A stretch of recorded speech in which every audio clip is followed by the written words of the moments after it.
Hello, folks. Happy Tuesday. Thank you so much for tuning in to today's HubSpot Academy Masterclass. My name is Mark Kilens. I head up HubSpot Academy. If you don't know what HubSpot Academy is, we are a learning platform that's going to help you learn all about inbound marketing, inbound sales, how to use the HubSpot platform.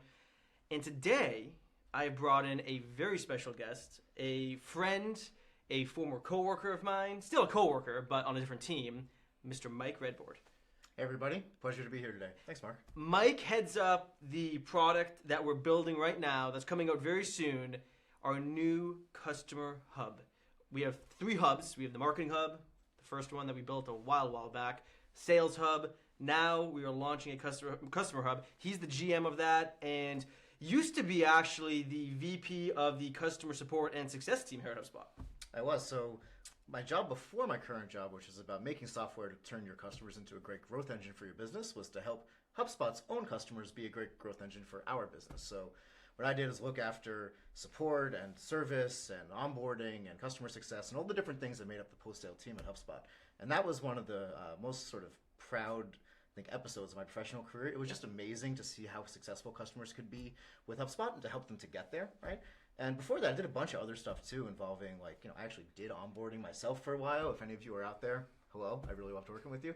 And before that, I had kind of a career in consulting and doing those late nights and early flights type things. So I've seen customer service, client service, customer success, all this stuff from a bunch of different angles. And I'm really excited now to be building a product that actually is going to enable everybody to take advantage of some of the things that we've done. Yeah, fun fact, Mike started, I think, 3 months before I did in 2010. We were both, as he just mentioned, inbound marketing consultants, basically helped people implement HubSpot for the first 90 days or so. And then Mike started the support team, basically. I mean, the support team existed, but you rebooted it. And I started HubSpot Academy, and our worlds have now just come full circle back around where Mike is building this product, like he just said.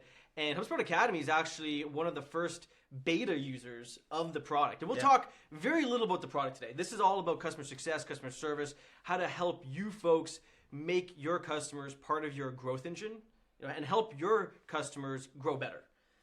So Mike, I want to start with kind of what's going on in the landscape of customer service today. I'm going to ask you a couple questions, but before I do that, folks tuned in, make sure that you check out the comments stream of the Facebook Messenger thing we were using today. Is it Facebook Messenger? Or is it just the Facebook app? I don't know. Facebook Comments, Facebook Messenger, something like Facebook. That. Yeah. Facebook, the Facebook thing. And ask us questions. We're going to be throwing some questions out to you folks, but I want to make sure that this is a very engaging masterclass. Like I said, I got a few questions teed up for Mike, but make sure you're asking us questions. We see them right in front of us.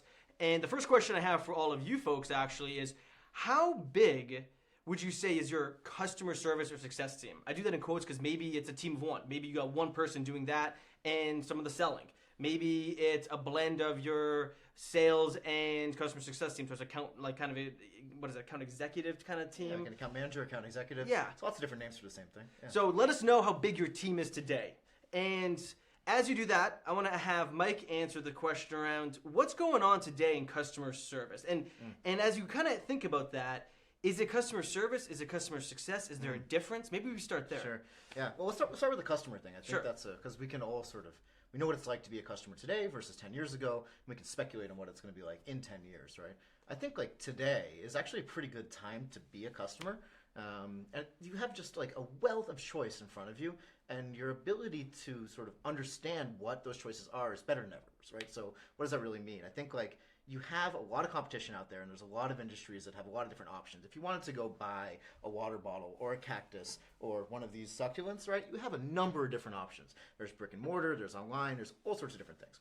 And the discoverability of where you can buy the water bottle is really, really good too. You can go online, right, and you can go to review aggregators or forums or social or whatever to understand where these things can actually be acquired, right? That makes sense. So as a customer or a prospective customer, as a consumer, you got a wealth of choice. And you really have a good ease of discoverability, which I think is kind of a game changer compared to 10 years ago. That's a big step forward that inbound marketing has been a part of, right? But I think now the power really is with customers to choose where they do business and to be kind of mindful about how they do it. That dynamic has shifted completely away from the business to the customer. It's totally turned on its head. And I think the internet kickstarted that, and now with the advent of social, Yeah. It's just accelerated it. Yeah, and like now as a customer too, social I think has gotten to a point where it's completely ubiquitous, right? It's woven into every single thing that we do. As a customer, if you have a good experience, you can share it. If you have a bad experience, you can share it. If you work at a business, especially in a customer service function, you've probably seen both, right? And as a customer then, the power really rests with you in a pretty complete way. And the impact of that feedback can be tremendous, right? You hear these stories about businesses that, get really good feedback and do amazing things, and they get written up in like the newspaper or like, like they're all over the place. You also hear these stories about businesses that are doing kind of like not so good things, right? And that they just get totally like lanced for this kind of stuff on social, and that also kind of catches on. So the ability of a customer to take their unit of one and turn it into a story for many, I think is massive. That really puts the power with the customer today too. It's a good time to be a customer. It's a really good time to be a customer. So we have a few people responding about how big their customer teams are. Now that you've kind of set the stage that it's really about the customer being in control and being empowered to make these decisions on their own with their friends and whatnot. So let's see what people have to say about their customer teams. We got a few people with 3, some 4 to 6, just 1 so far. So there's at least some folks listening in today that have dedicated teams focused on this. Yeah. What if you don't have a dedicated team focused on this? Because you just made the case, and I completely agree with you. It's so important to be focused on the customer to enable both their success but just ongoing support. Yeah. Like, what do you do to get started? Like, how do you get this thing going? So the moment that you have a customer, you're in the business of doing customer service, right? Like it creates an obligation that you need to fulfill on. Once you have a customer, now you're doing customer service. At some point, that customer is going to come and ask you a question. At some point, you're going to be like, hey, why don't we help you get some value out of the thing you just bought, or like make sure it worked or something like that. And so the moment you have a customer, you're in the business of customer service, right? I think the interesting thing about small customer service teams or customer success teams, or whatever you want to call it, whatever label you put on it, is that small teams tend to be very, very close to their customer and tend to actually provide really exceptional service in most cases, right? Because if there's just like 2, 3, 4 people on your team, you sit basically with your customer all day. You're not sitting in strategy meetings at your company, right? You're really focused outwards on your customer. You live and breathe with them, and you're really typically able to work with the customer that's right in front of you, provide an amazing experience. It's when teams scale that things sometimes get messy. So it's kind of cool to hear that people that are listening in today live have relatively small teams, because you're probably very, very focused on the customer, which is amazing. I think one thing that we've learned here at HubSpot, and I've learned through talking to thousands of other businesses, you've spoken to thousands of our customers, is there's kind of 2 main parts to the equation of doing customer service well. One is the technology, and we'll talk about that, right? You need to have some type of system to keep track of everything to some degree, even if it's just a Google sheet, an Excel doc to start with. But you also need amazing people. Like, it comes down to the people. And I think you've learned, I've learned, HubSpot's learned that who you hire, and we talk about you hire for character, train for skill. That's so important, I think, these days. And I think everyone, no matter what your role in the business is, could be sales, could be marketing, could be customer service, should all have this customer mindset. Yeah. And be thinking about how to help them. I totally agree. We just got a comment in from Jenna who says everybody in an organization does customer success. Love it. I think that's an amazing perspective to take, and like, as long as you can keep that going, you absolutely should, because when when your customers are a shared asset, right? I think you're really walking the walk of putting the customer first, which is the right thing, right? I think that's great. Bravo to Jenna. Yeah, I mean, it's a culture. Yeah, it is. And if everybody's sharing the culture, and if whether you're growing or not and hiring in new people or not, right, growing your headcount, that is, right? Like, if you have that culture, if you do put somebody new into it, they'll just absorb it, right? And if they don't, the antibodies will get them and they'll get pushed out. But like, if you have that culture and it actually is real, right? If it's really real and you walk into the office and you feel it and you smell it, then that is what enables you to put your customer first. And businesses that do that tend to grow a lot faster than businesses that don't. We've done a bunch of research on this, and the businesses that actually value their customers most highly are the businesses that are growing the fastest, which is really cool to see. Your customers are going to grow better. You will grow better as a business. Let's throw it to the audience, Mike. Who is focused on that kind of mindset right now at your business? Are you focused on making sure the people you bring on, the way you train your folks, the training you're getting as an employee, is it customer centric? Do you folks talk about the customers? Do you understand them? I think, understanding the customers is really important as well. And that's just making sure that you have enough, there's data, yeah, but just enough conversations with customers to learn about what are their problems, how are you helping them solve their problems, what are the blockers getting in their way. So as people answer that question, let's talk about what's going on now with kind of people's expectations. And these expectations can either really help your business or really hurt it. Because like you were saying, everything now is this word of mouth megaphone that's happening. I know Brian Halligan, our CEO, talks a lot about that. Word of mouth is the most important kind of channel for a business these days.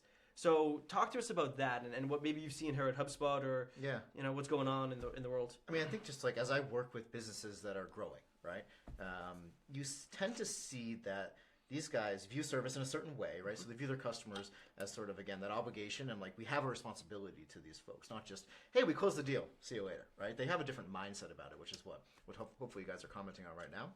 And they also understand that customers are smart, they're like them, and they have options. So businesses, I think, that kind of get it, they see all this and they're all in onto that mindset. And really what it means is that as competition goes up and more entrants come into a given market, right, service will become a competitive differentiator, right? And so if you are offering something that, sure, you have some differences, but at the end of the day, from a consumer perspective, it's relatively similar, right?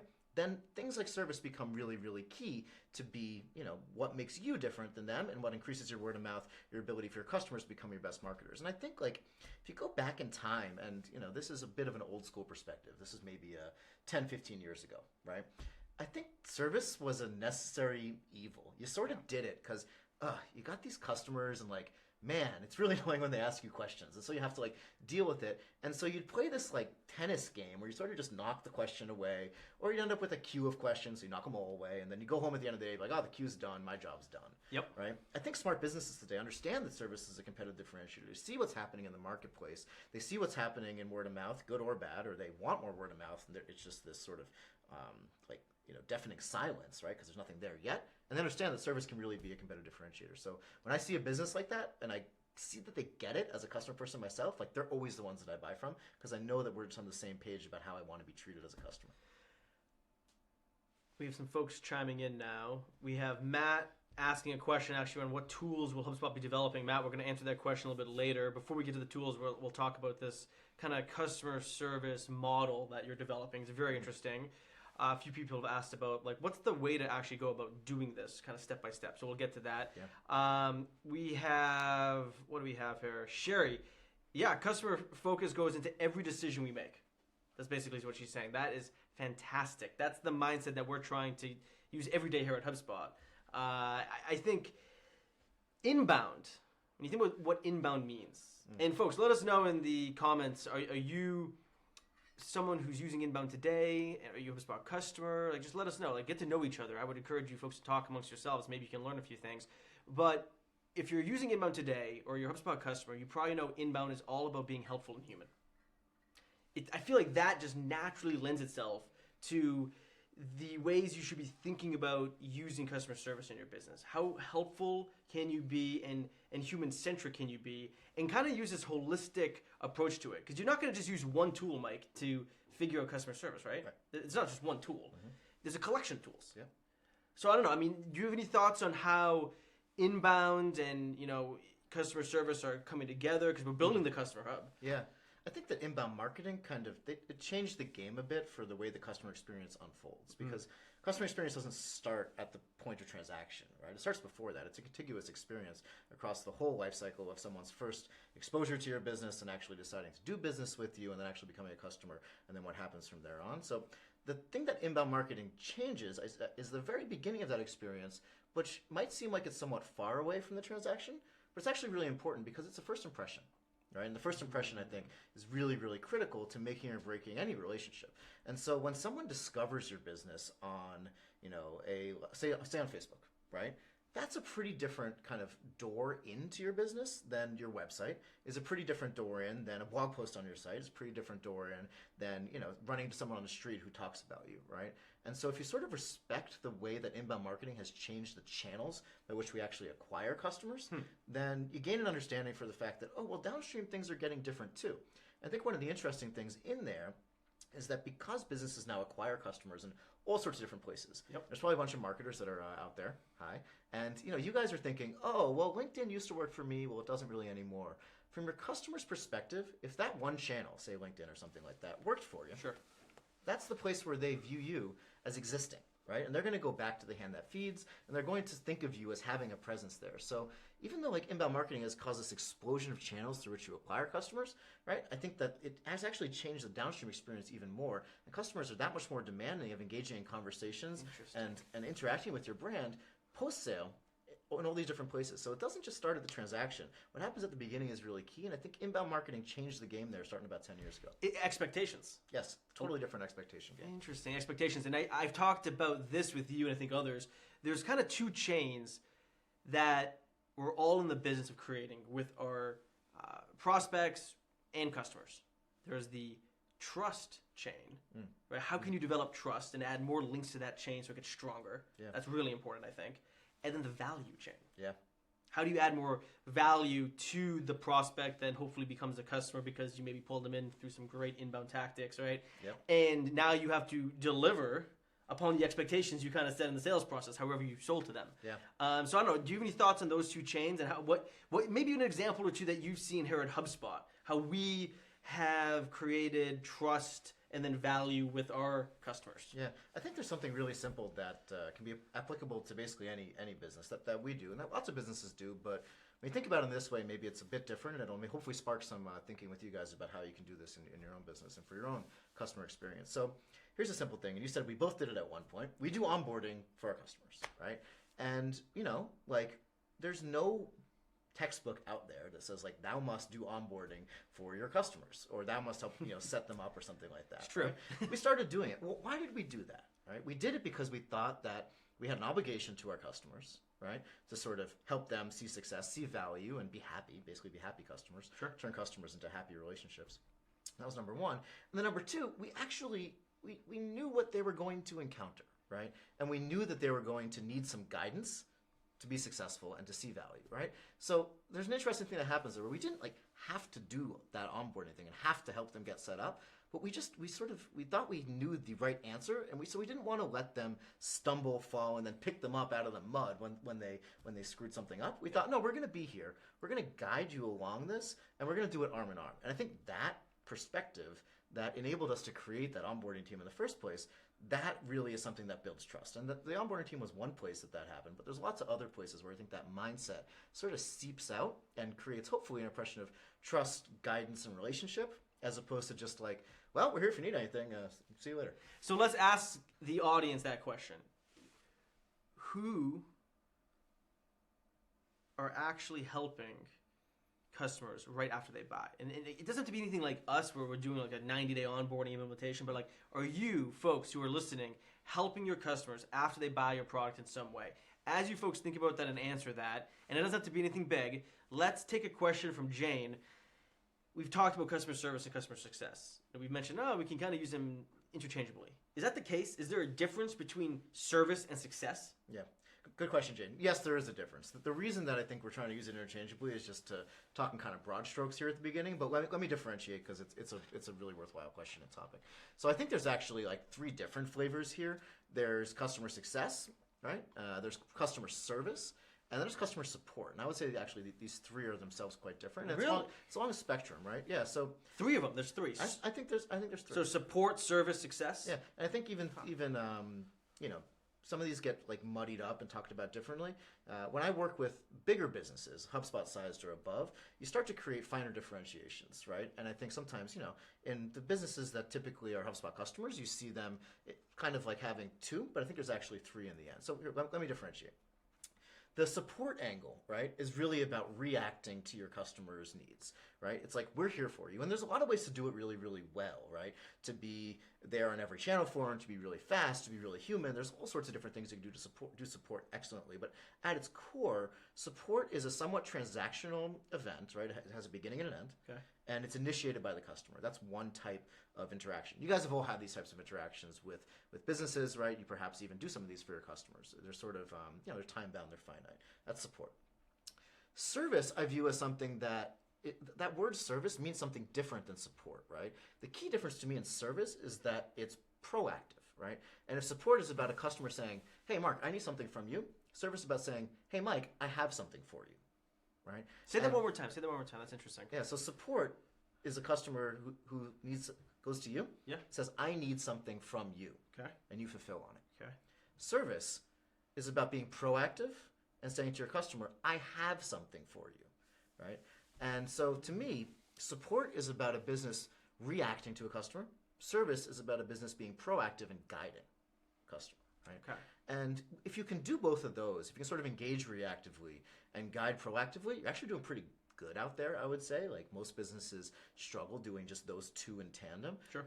But the third piece of the puzzle is this kind of success thing, right? And to, I think, your trust value equation, there's a lot here that's about the value part of it.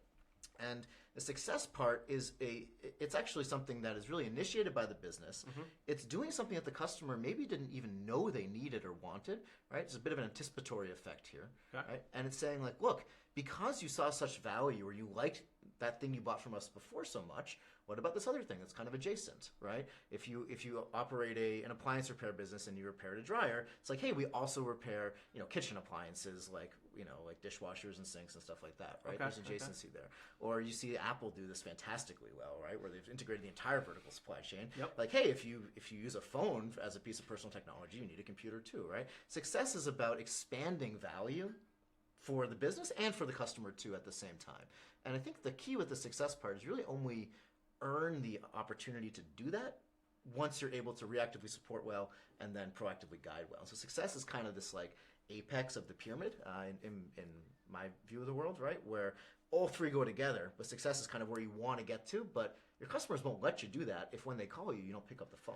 And this kind of bleeds into this model that you've developed that we're going to talk a lot more about. There's going to be a new certification course coming out sometime in 2018 around this model, so stay tuned, folks. It's very exciting. Inbound customer success, name still pending, I think. Regardless, what's this 3-stage process? You kind of mentioned each word just now, but break it down very simply for folks, the 3 steps. Sure. Yeah, so I think I used all these verbs, yeah. but I'll say it clearly. It's engage, guide, and grow. Right? I like it. 3 steps. 3 verbs. And it's really about, in the inbound methodology, we talk about customers, and then sort of there's this delight thing that happens, and then there's promoters. Yeah. It's about filling in those gaps in a more tactical, clearer, more operationalized way, yep. right? And so engage, guide, grow. Couple cool things about it. One, it spells egg.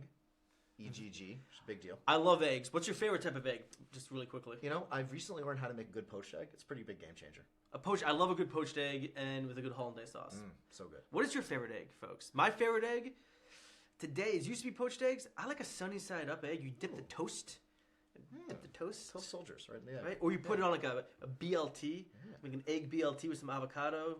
I don't know. There's a lot. Anyway, engage, guide, grow. It spells egg, so it's good there. Which basically makes it perfect. Okay, yeah. Right? Yeah. So anyway, engage, guide, and grow. And then, the engaged part of it is, again, just the foundation, right? It's about being there for your customers when they need you, being able to react, opening up channels, being, sort of like, we'll talk to whoever, wherever, about whatever. That's kind of the engaged part of it, right? Put that over here. And then the guide part is saying, like, look, we've actually, we've seen enough of this engagement that we sort of know what's going to happen. We know you're going to need help unboxing the product. We know you're going to need help with this particular part of, getting value or being a happy customer, right? And so it's about proactively guiding that when you see it, right? And that's the guide part. And to me, you've guided well when you feel like you have a really solid relationship, right? And somebody's actually like, yeah, I trust you, right? To talk about the trust chain. Bingo. And they're saying like, look, yeah, like we're in this together, right? And that's a really good thing. And hopefully not we're in this and let's get out of it together, but we're actually going to, see some value and get to where we want to go together. Yep. So engage, guide, and then the grow part, that apex of the pyramid, once you've kind of been able to provide service and help people to get value or to be happy customers from you, then you have this opportunity out there that is really massive. And this is the place I think a lot of businesses, they don't invest a whole lot of calories in here because this is really tricky. But how do you take an existing customer and sell them something else, right? How do you take an existing customer, help them get more value from the thing they got from you in the first place in order to earn them promoting you on, a review site or on social media or something like that. So the whole third part, this grow part, the last G in the egg, is is basically about, getting to the point where folks have seen so much value that they're actually promoting you and you're turning them into your best marketers. It's a growth engine. Your customers are a growth engine. Exactly. Word of mouth really happens there. I think word of mouth can happen in other spots too. But the other one, especially the engage piece, more transactional a little bit, right? Like I like the way you put it, where they're calling you or reaching out to you for something versus you reaching out to them. Folks, let us know what you think about egg. Engage, guide, grow in the comments. We're going to take a couple questions really quick. You might have kind of half answered this one, Mike, but you and I both have a lot of experience with this, so we can probably both answer it. How do we motivate frontline employees, staff, to be more customer focused? Yeah, man, this is a tricky issue because if you're asking this question, you're not in a good place. Really? If you're asking the question of how do we get them to be customer focused, that implies to me that they're not today, right? And if you're starting from a place where they're not, it actually takes a lot of energy to make this change. And it's a massive organizational mindset to me to go from a business that's not customer focused to become customer focused. And also probably if you're asking this question, I'm just going to go assume some more stuff. That your team is relatively large, and so it's not just like having a good long dinner with those 3 or 4 people and getting everybody focused and amped up.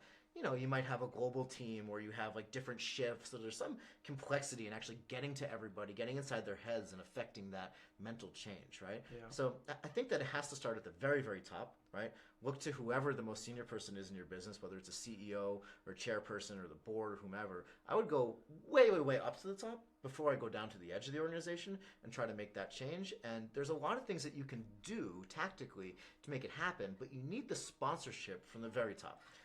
I think sponsorship is key. I'll throw the question to the audience now too. Let us know in the comment section of Facebook or on Twitter, hashtag HubSpot Masterclass. HubSpot Masterclass, that's the hashtag, Mike. We've got to check it out later. What do you do to get this mindset? I 100% agree with you. It's a mindset. I also think it's a lot about the people you bring on. Yeah. It's that hire for character, train for skill. Yep. I mean, you hired so many people in the support team. Basically the whole thing. I asked this question. I used to train some of the support hires. Right?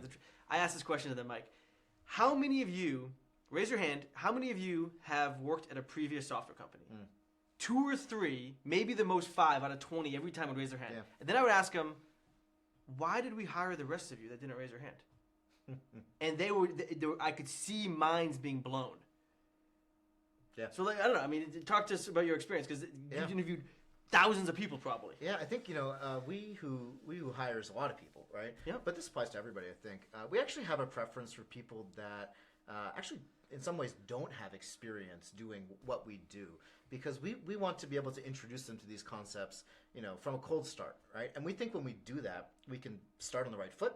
And we think we can get to a place where they do see the customer as valuable and become really customer focused without being jaded by another company's experience or something like that. So it's not to say that like everybody that's ever worked in service is like, screwed up in some way. That's not what I'm saying at all. What I'm saying is that we have a bias for people that we think have great potential, right, to grow really successful careers, that have really good character, right? And that we can basically say, like, look, this is the way that we want to do it, and we actually don't have to challenge some assumptions in there. It's like what my response was to the, how do you get a team to be customer focused? And my first response was, ooh, you might not be in such a great place, right? We sort of take that same mindset. We want to go from that cold start, which is actually very, very useful with our new hires who work in support. Then oftentimes, they'll grow their careers up to work in other functions like success and service. Quick question. How do you engage your customers with onboarding if you have limited staff? Like, what are you going to do? Like, you don't have a ton of resources to offer as an onboarding service. Yeah. So it's kind of an age-old problem of how do we create a fulfillment model that we want to do everything, but we're sort of, we're cost constricted, right? True. There's a few different ways to scale it, I think, right? And we've seen success scaling our onboarding through, I suppose, 2 different pillars, right? One being sort of like a lot of self-service, right? So when you actually start with HubSpot, you sort of go through this process, and you can do a lot on your own. Yes, we require you to have some level of onboarding, but what that person actually does with you is hopefully higher value by you having done, some of the basic stuff on your own that maybe you don't need to be guided through with a person anyway, and people want to do more stuff on their own. It's content. It is. It's just content. You could use, this is kind of how HubSpot Academy was born. You could use existing marketing content and maybe modify it slightly for the customer. But like, you should be thinking about how you can use your content in both spots. Yeah. Like, you don't need new content necessarily. No, it just needs to be readapted. It's the same thing as taking, a webinar and turning it into a blog post or something like that. Yeah. Right? It's the same content, just readapt it around, take that thing, put it on a knowledge basis in like a getting started section. Now it's in a nice structured way where people can go and sort of, see, hey, this is how I'm going to get going, right? And so I think that like that was one way in which we've seen success. Another way that I've seen success too is by taking onboarding. This is something that I think requires relatively high volume. So, if you're selling a, say, low price product at a high volume, this is easier. But you take basically onboarding and you look at, lots and lots of examples of people have gone through this, and you say, oh, there's some emergent properties of this, right? And there's a structure that I'm starting to notice that everybody goes through. And okay, they go through this phase. It's kind of like a setup thing. And when I look at just setup, I can actually subdivide that into like 3 or 4 things, right? And they go through this next phase, which is about like getting to their, say, first point of usage or something in a software example, or whatever it is. And you can kind of just take it and subdivide it. It's basically a process engineering exercise. Once you have that mapped out in a way that's simple, maybe just like 5, 10 steps, right? Now you can use some tools that are actually, again, pretty familiar to marketers. Things like, smart calls to action to say, do this at this point in your life cycle. Things like workflows to tee up email or other forms of, communication you want to get out to them at the right time. I think the challenge for most customer teams is actually being able to step back and think about that process and do the process engineering. I know we found that hard at times, and, we're relatively flush with resources to do this kind of stuff, too. I mean, you kind of have to be scrappy, too. You do? If you find someone on your team who's really passionate about helping customers succeed more, tap them on the shoulder. See if you can you might not even need to, but you might give them a little incentive to do a little bit more nights and weekends or in the flex time they have during the week to focus on this. Yeah, just got a great comment from Yasser saying he uses the inbound certification course as a way to actually do onboarding. We use a ton of resources in our onboarding for our employees that are third party, right? And if you can figure out a way to work those in for your customers too, I think that's great as well. Like, people really hunger for the ability to get a lot of distance and a lot of value without talking to somebody nowadays. You should enable that by pulling in whatever you can. Well, the beautiful thing is too, soon we'll have a whole inbound customer success course. Indeed. It's going to teach people this, and then I think having, again, not just the people focus on the customer go through that type of content, have the sales team go through it. Yes. Have a lot of people go through it, right? I love the comment we had earlier that customer success is a team sport. The entire team must play it, otherwise it falls apart. I agree with you 100%. Yeah. So let's maybe switch to a few different things that are still very customer kind of experience related. If you had to think to someone who is really a standout leader in this space, what's a name or two that would come to mind? Oh, Mark Kilens, number one. Don't pay attention to that. That's not true. I think there are a lot of people that do this stuff very, very well. There are some names that are big names that most people know that I think are somewhat probably controversial, because big names tend to be controversial. Really? Yeah, I think somebody like Jeff Bezos, right, and the kind of high watermark that Amazon sets for this, I think is really impressive. But where I was going with that is that I think most customer success leaders are actually relatively quiet. Right? And they tend to be somewhat operational. They're, by definition, not marketers, right? They spend a lot of time with customers, hopefully, but they don't necessarily spend a lot of time then trumpeting, what they're up to. And maybe, there's case studies or stuff like that. It's actually tricky to find names of customer success people who are exceptional at this. I'm a fan of a community called Support Driven, which I think is just like exceptional. Support Driven. Yeah, they're great. Is that the domain? It's if you Google Support Driven Slack, you'll see it. And basically, in there are people talking about support, doing support all day, and it's a community of primarily support professionals that over time it evolved into more kind of service and delivery oriented folks and leadership and other people like that. Okay. And I think the people in here are, like, pound for pound, incredibly high quality, right? They're just amazing. Have you ever heard of any of them? Like, unlikely, right? It's a quiet. I think it's a quiet fight, and I think it's a fight that when you do well and you win at it, like, a lot of people look at it and they say, oh, cool, like, you did your job, right? And so as a result, you don't have a lot of paragons of customer success standing up. I think there are a few companies out there that do a great job at it, but when I think about names like that, I think of the millions of people that, like, work with the customer in front of them every single day. Like, they're my hero, that do a great job at that customer. Here's a call to action for all of you listening.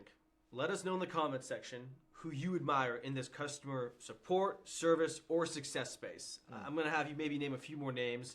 But let us know in the comment section of Facebook. I know you folks have some people. Before you maybe think of some names, and maybe this will trigger some names, how about a book or two? Like, is there a book or two that you really have read that's like, man, that has influenced my way of thinking? So I think that the Gainsight book is really, really good. If I think about what the inbound marketing book that HubSpot wrote was, right, years ago, I think the Gainsight book is like that today. I think it's really excellent. It's very customer kind of success focused, right? Okay. And it's really good for software companies, but less for, like, sort of service out there. I think that the Zappos book is really exceptional. Delivering right? Happiness. Everybody knows it. It's sort of a seminal work at this point. Sure. But I don't think people have changed much since that book was written. I think it's still a really good one. Those are the places I start with delivering happiness for sort of like just the human approach, and then Gainsight I think has a more sophisticated operational sort of approach to it. Those are two pretty good reads. Buy everyone. I was just gonna say quickly. Buy everyone in your organization if you feel like you've changed his mindset. Delivering Happiness. Yes, it's a great book. Just have him read it, and then have a discussion about it at lunch. If you're a small business, you can do it over probably lunch with 20, 25 people. Yep. I was gonna say Delivering Happiness. I actually think there's some interesting like leadership books about. They're not really about customer service, but there's a lot of parallels. Yeah. Right. One would be, and some people like this guy, some people don't. Again, to your point about like big names, big figures, Dave Ramsey, Entre Leadership. There's some servant leadership type books. That's kind of one of them that are interesting. Like serve people first. Yeah. That's kind of a mentality we have here at HubSpot. We have this kind of notion of solve for the customer, SFTC, very important. Kind of goes with the ethos of inbound, be helpful, be human. So I think any type of like servant leadership where you're putting people that you're trying to help in front of yourself before you. Yeah. Those are good books to put on the table for your team to read. Yeah, I think it's worth saying that like when you're a relatively small business and you're trying to get off the ground and sort of get product market fit or just get that traction, you come to work every day hungry for that, right?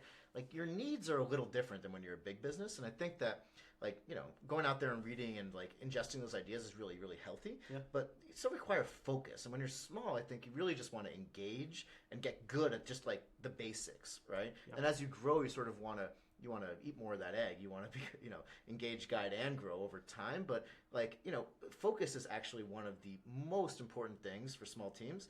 And like, read everything, but very selectively choose what you're actually going to action. 100% agree with you. And we have a few people saying like the effortless experience from great Katie. Book. Yep. Great book. I mean, I actually was just rereading some of this book. I reread this book on a regular basis. Principles. Yep.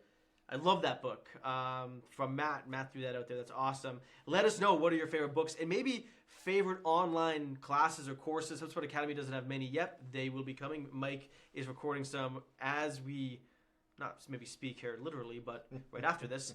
Some lessons in the Academy Learning Center. You're going to find those soon. Also, one plug, the Customer Success blog. Yeah. That's been up and running for like a long time now. Yeah. It's fantastic. Like I've written a bunch of stuff on it. I think our content there is great. Funny story. I actually found out about that, I don't know, a year ago or something when we first started it. Back before I had this job, I was doing something else, and I saw it and I was like, "This is great content. Like, who's writing this?" Right? And I was really impressed with the quality of the stuff that we're putting out there. I think it's continued to put out more good stuff as we've ramped up some of the volume there. That's really great. HubSpot Customer Success blog. Just type it into Google. I'm sure Mr. Peters, who's watching the comments and questions come in, we'll also throw the link out in the comment section. Thank you, Eric. So we've talked about books, we've talked about people, we've talked about egg, engage, guide, grow. Let's talk a little bit now around some tools. I just want to not HubSpot though.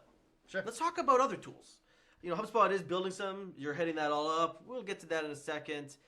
What are some tools that people can use today? Do you have some like low cost or free tools they can just use? Some even maybe some hacks? Yeah, I think just like you got to think in categories. Right? Okay. What do I need to do? Like before you think about a tool, think about the job you're trying to get done. Right? Great point there, by the way. Great point. I'm a big fan of the jobs to be done framework, right?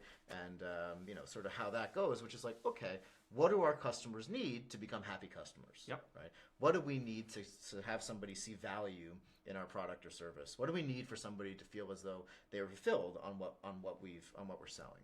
And so if you start with that question, you sort of itemize, okay, here are the things that we're going to need. Usually there's a few different categories that I see, right?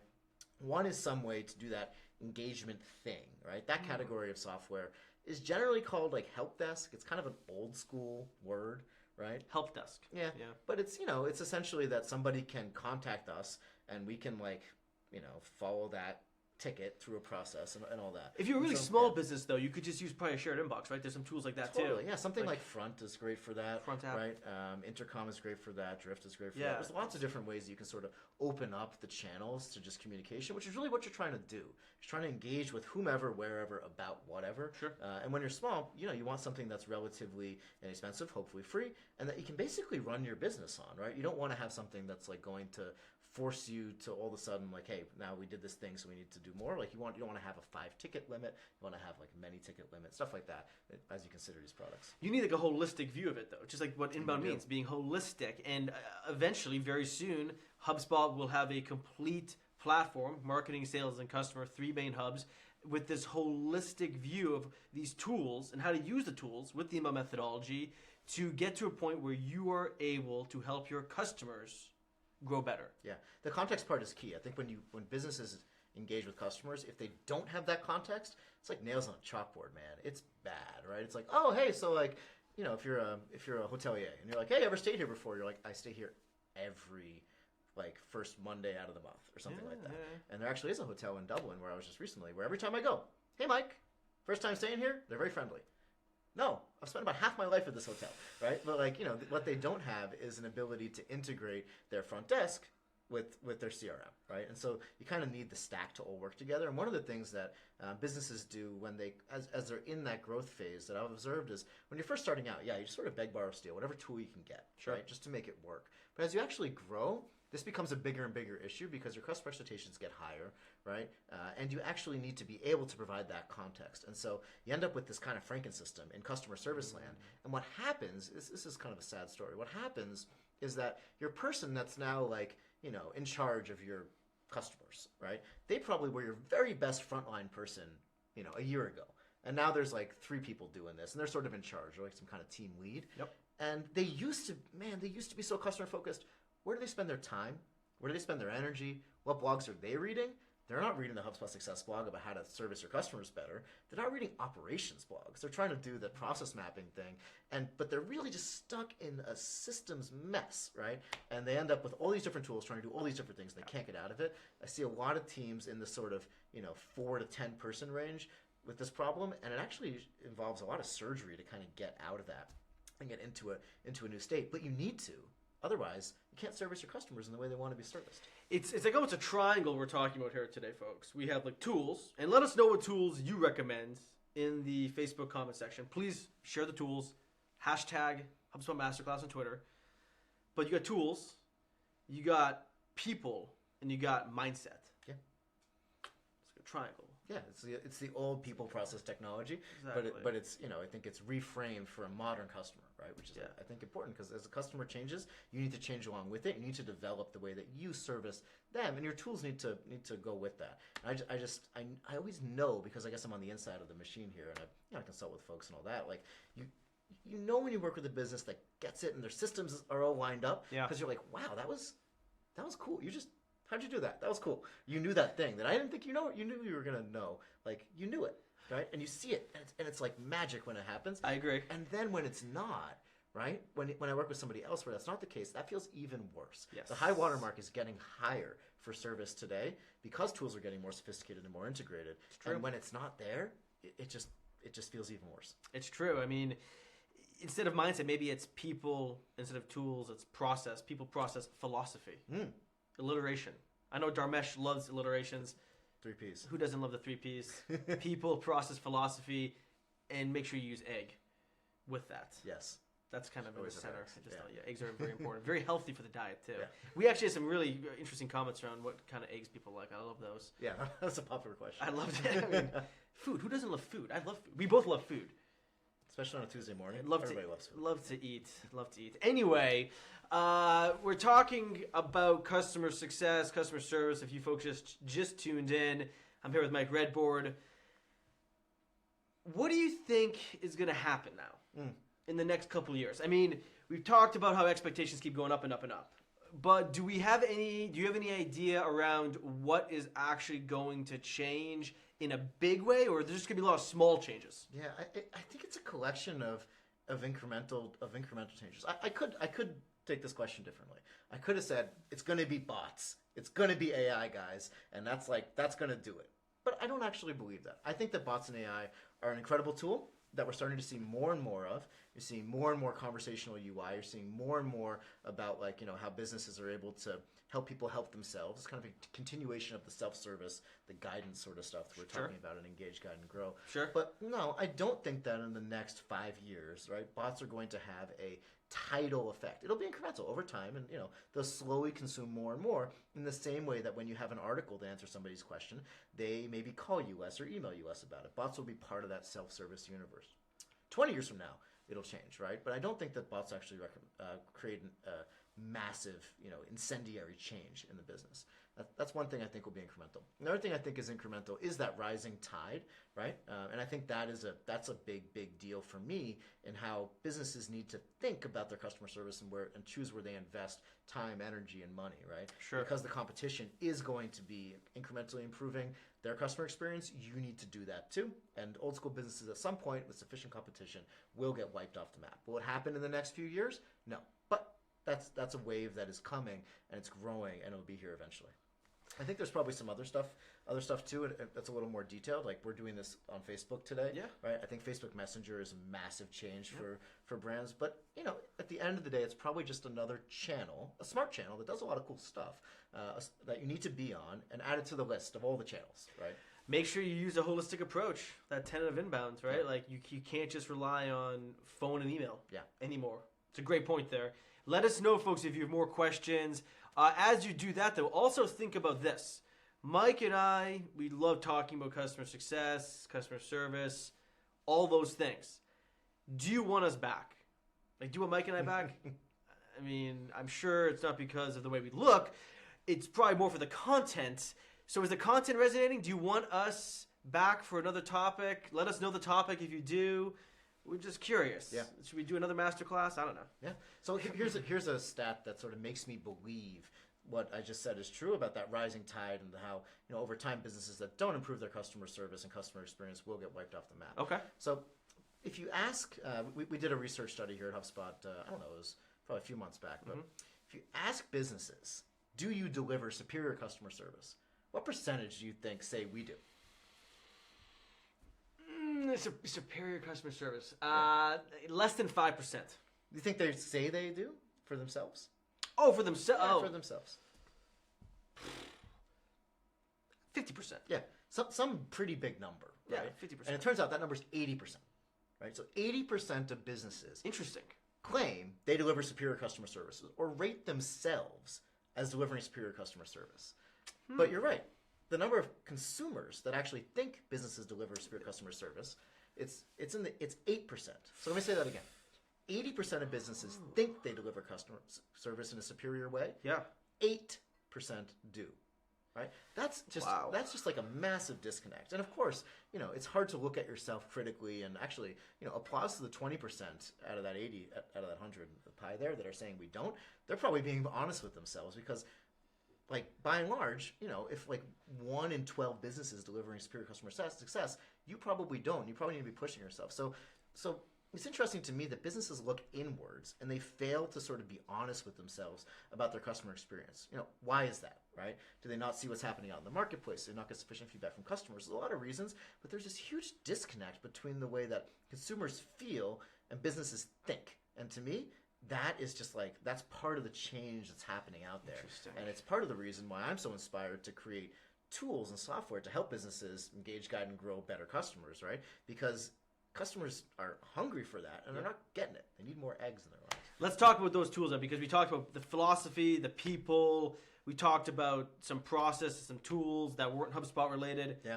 You're building some tools. They're coming out soon. Can we have a date? Do we share the date? Is the date not official? It's still going to be this year. We're not sharing a date yet. Okay. We're still in kind of actually kind of in like an alpha state right now. Alpha state. Yeah. HubSpot Academy is one of the first customers though. Indeed. It's very cool. What are some of the things you can share then around these tools? Yeah, I can share what they are, right? And I think we've hammered home here the framework: engage, guide, grow, right? And I've also hammered home sort of my perspective on the world, which is that over time, service people become these sort of queue tending creatures, right? Wait, what kind of creatures? Queue tending. You tend to the customer queue. Ooh. Right? It's a very dehumanizing kind of notion, right? And so if you're a customer person that really wants to work with customers and put the customer first, but you're stuck in a Franken system of tools that are a mess, and you're just trying to get that queue down to 0 at the end of the day, you're not doing your best work, and you're not able to solve for the customer and put the customer first. Not very inspiring. Like the message that support leaders often use of like, hey guys, we're going to 0 out the queue. Like, that's not exciting. I mean, I thought only a mission. It's not a mission, and it's something that a customer listens to and is like, what are you talking about? Yeah. I'm one customer. I don't care that you have 1,000. That's an order almost. Sorry, I'm getting off track here though. So anyway, we got the framework, right? And we're going to go deep on that and make it really prescriptive. I think it's going to be excellent. Okay. It's a lot of that's based off of sort of the HubSpot journey that we've taken. Yep. And then we have sort of this mission, right? That we want to do. We want to help put the customer first. What we're actually going to be building is a way for you to engage in conversations with your customers. Engage. Turn some of those into tickets, right? So there'll be tickets in HubSpot. There'll be conversations in HubSpot. Okay. Right? And you can think about putting those two together, especially when you add in something like workflows, right? Now you can actually do quite a bit. Oh, when a conversation comes in through this channel, with this, from this contact who has this property, create this ticket and assign it out to this team this way. That's pretty cool, right? Actually quite sophisticated stuff. We should put a big warning on the top of the product. Don't use this to create too much process. Solve for the customer first. But anyway, engage. You're going to be engaged with conversations and tickets. The guide part of things, right? We're going to take our first shot at that, which is helping you sort of, codify some of the knowledge that you have into a very easy, findable, and integratable way with your tickets and your conversations. Knowledge base, right? Love that. And one of the keys with knowledge base is different from a blog too. It's content and everything, but they have very different goals. A blog's goal is to go get a conversion and sort of that singular point at the end in an action. The knowledge base's goal is to solve a problem, not get someone to do something they weren't going to do otherwise. Sort of a different structure, and so we think knowledge base actually has a different kind of structure and angle to it. Excuse me, and a good knowledge base can go back to that question we had probably 40 minutes ago around how do you do onboarding? Yeah. Right? Like that.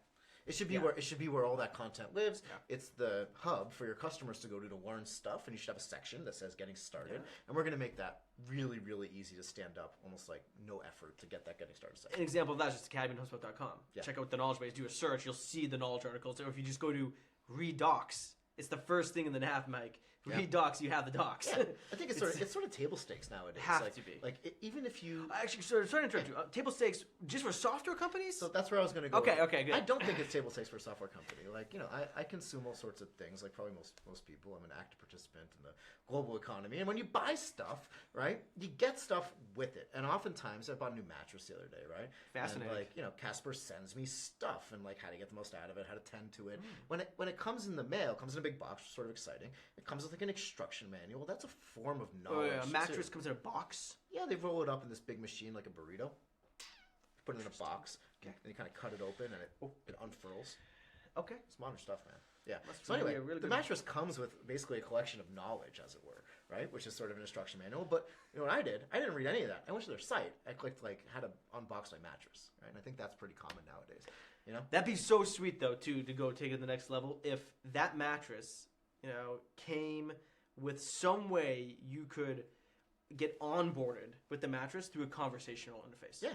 I don't say bots it, but like just maybe it's on the website. Maybe it's if I could go comes to with the thing. Casper's site, maybe they have this. I don't know. But like if I could go to a mattress site and I could be like, go to a mattressite.com/getting started, and then in there is a bot that I can talk to and be like, hey, just got it. Here's what I should do, and they walk me through it step by step, and I can say, yep, did it, whatever. I think that's very, very cool. In time, we'll build that too. Right? At the end of the day, it's just conversations. It is. We're just trying to have conversations with people, and then the tools help you have conversations either proactively, reactively, and keep track of the conversations. And all in one place, because when you're actually a customer of business, you have that expectation that you should know who I am. I'm your customer. In fact, I'm your customer are the words that come out of people's mouths. Oftentimes when they're most upset, right? When things don't go right, it comes with this indignation. It's like, I'm your customer. You're supposed to, fill in the blank, right? And so if you treat somebody like that from the get-go and sort of have it all in one place and have all that context, things are likely to go better, keep you out of that state.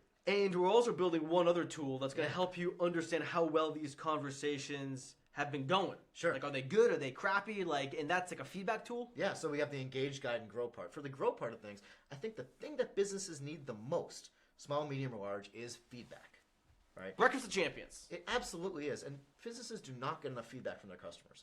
Or they do, but it's in a way that's like, hey, how did that ticket go? It's like very transactionally focused.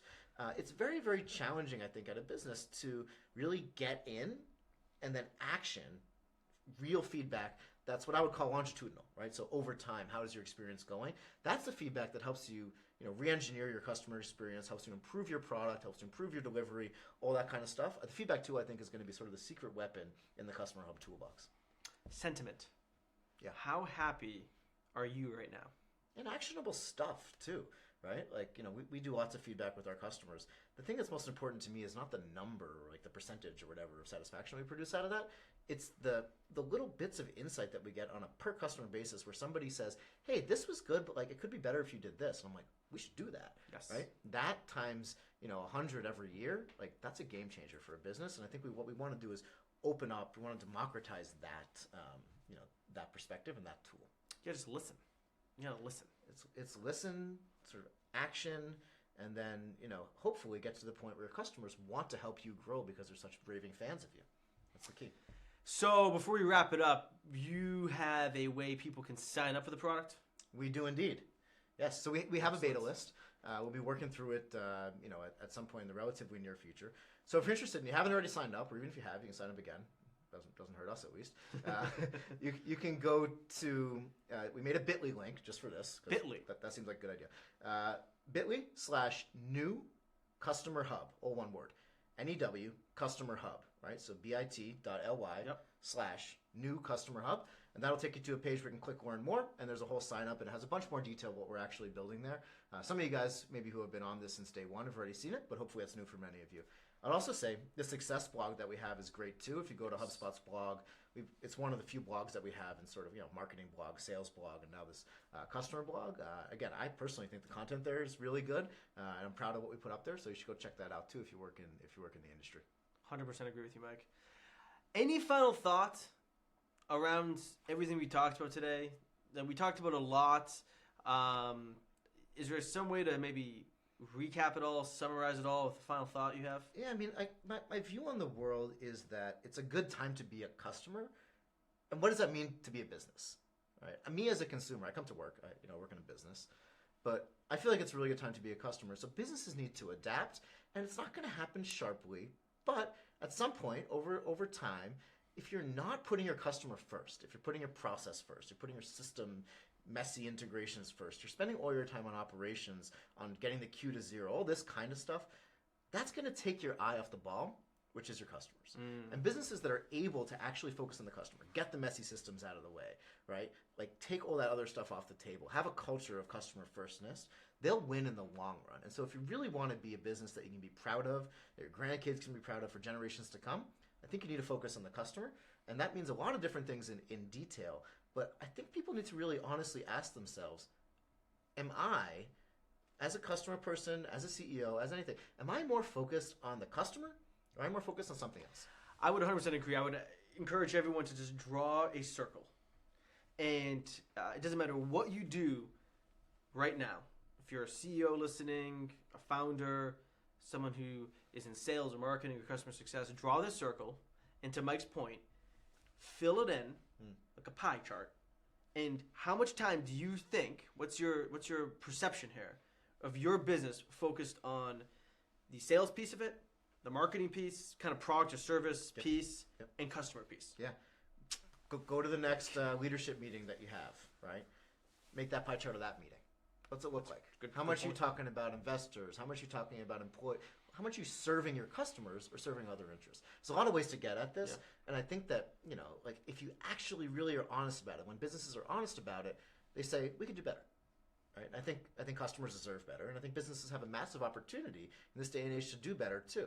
But you got to be honest with yourself first. Otherwise, you're going to say, yeah, we're superior. We're great. And in practice, consumers are out there saying, we want better. So check out the Customer Success blog, the HubSpot one, HubSpot Customer Success blog. Check out the beta list. The links are in the comment section. Before we go, I'm going to ask Mike and you folks one more question. We just talked about pie charts. Mike, what's your favorite pie? What is your favorite pie? So what's your favorite pie? My grandmother's from Virginia. I'm a big fan of kind of Southern style pies. I like me some pecan pie. I think I knew that actually about you. We've talked about this in the past. We've eaten pecan pie together. What about you? Raspberry with vanilla ice cream, like homemade vanilla ice cream. Ooh. It's good stuff. That sounds great. All right, folks. Enjoy the rest of the week. Happy Tuesday. Mike, it's been a pleasure. Thank you.